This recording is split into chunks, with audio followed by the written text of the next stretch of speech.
তো কালো ভুনা এখন কাজ হলো যে খিচুড়ি তো রান্নায় চুলাই দেওয়া হয়েছে, এখন খাইতে হলে তো কিছু মাংস টাংস লাগবে। পোলাপানের পছন্দ হচ্ছে কালো ভুনা। হ্যাঁ, তো সেই কালো ভুনা আসলে শেষের দিকে, যদিও প্রথম দিকে সব কিছু দেখানোর কথা মনে নাই। তো শেষের দিকে আর কি কালো ভুনা, এটা দিয়েই আজকে খিচুড়ি এবং কালো ভুনা খাওয়া হবে। যাই হোক, দেখা যাক। কালো ভুনাটা হচ্ছে প্রথম রান্না, এর আগে রান্না করা হয়নি, জানি না ভালো হবে কিনা মন্দ হবে।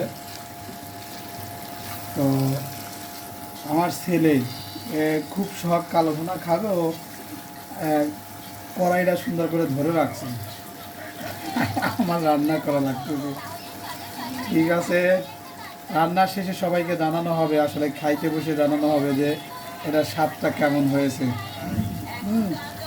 জাস্ট ফিনিশিং এর সময় ওকে।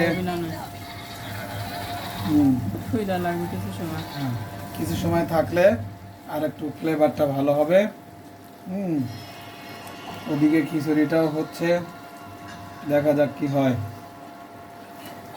আশা করি ভালো হবে, যেহেতু মশলাপাতি সব কিছু দিয়ে কাজ করার পরে মোটামুটি কালারটা আসলে কালো ভুনার কালারই আসছে, সেই হিসাবে স্বাদও ভালো হওয়ার কথা। ঠিক আছে, ভালো থাকবেন, খাওয়ার সময় দেখা হবে আবার। এদিকে কালো ভুনার কাজও শেষ, কালো ভুনা এখন প্রস্তুত খাবারের জন্য। দেখা যাক কেমন হয়। গরম, একটু চেক করতে হবে। মা, খুব মজা হয়েছে, খিচুড়ি তারও বেশি ভালো লাগবে।